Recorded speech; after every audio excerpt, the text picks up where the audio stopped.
Finding Myself. By Kayla Malone. This is the story of Cindy Lockheart, a quiet girl who went through life lonely, shy, insecure, and bullied. She felt like she was just a shadow that no one noticed, unless they pitied her. Consequently, in her first year of high school was when everything changed. One warm sunny morning in spring, Cindy's mother surprised her by getting her contacts for the very first time. The girl wondered if anyone would recognize her without her thick, rimmed old glasses. When her older sister Amy saw the change, she insisted on giving Cindy a makeover before they went back to school on the next day. She started by loaning Cindy a cute, ruffled sundress to wear with adorable little hills.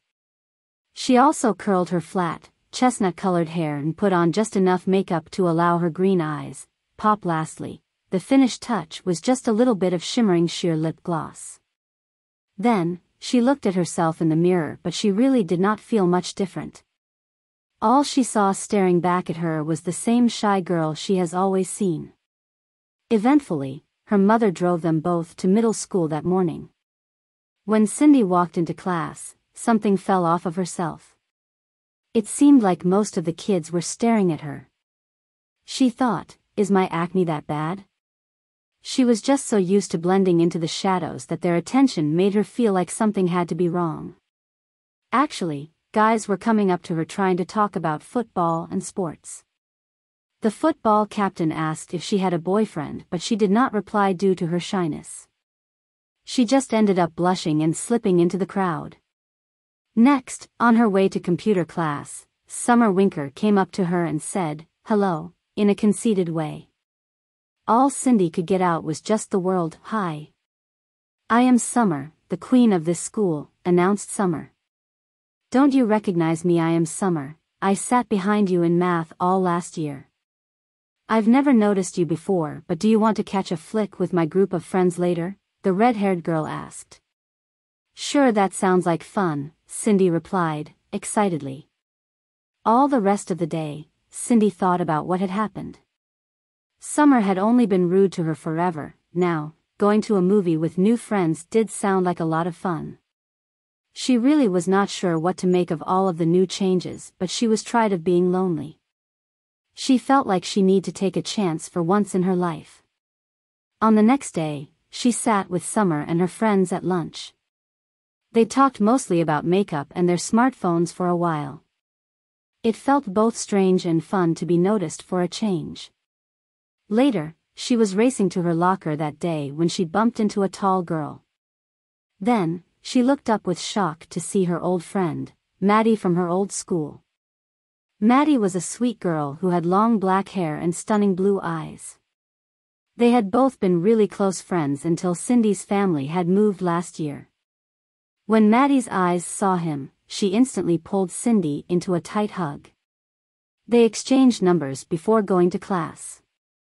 The following morning, as Cindy was chatting with her popular friends, she saw Maddie walk by with her arms loaded down with books.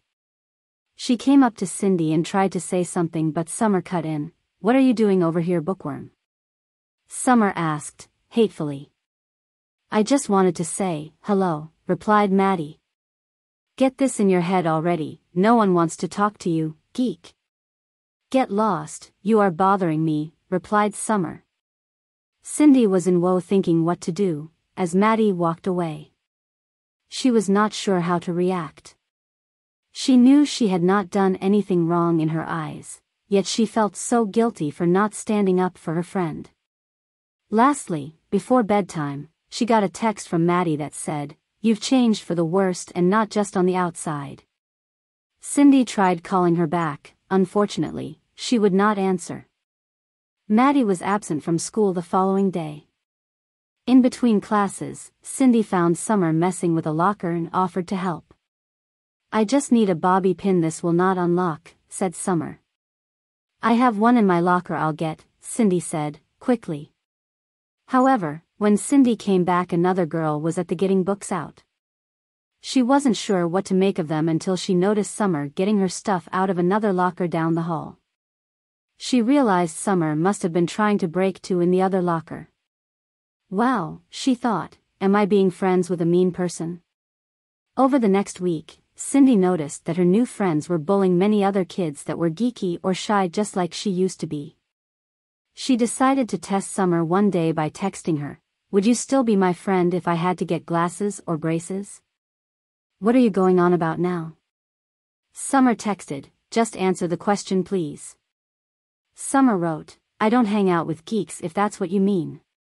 Cindy sunk down to her bedroom floor crying because she realized that she was not really her friend. They just cared about her looks and not her true self. The next day, just before it was time to leave, Cindy put a note into Maddie's locker asking for forgiveness.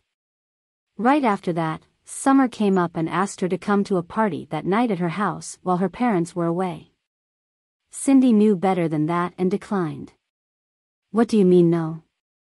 No one ever refuses an invite to one of my parties," stormed Summer.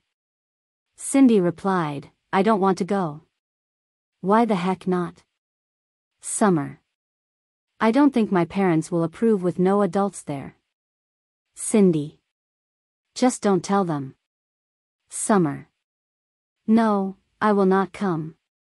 Cindy. "You have to come." Summer.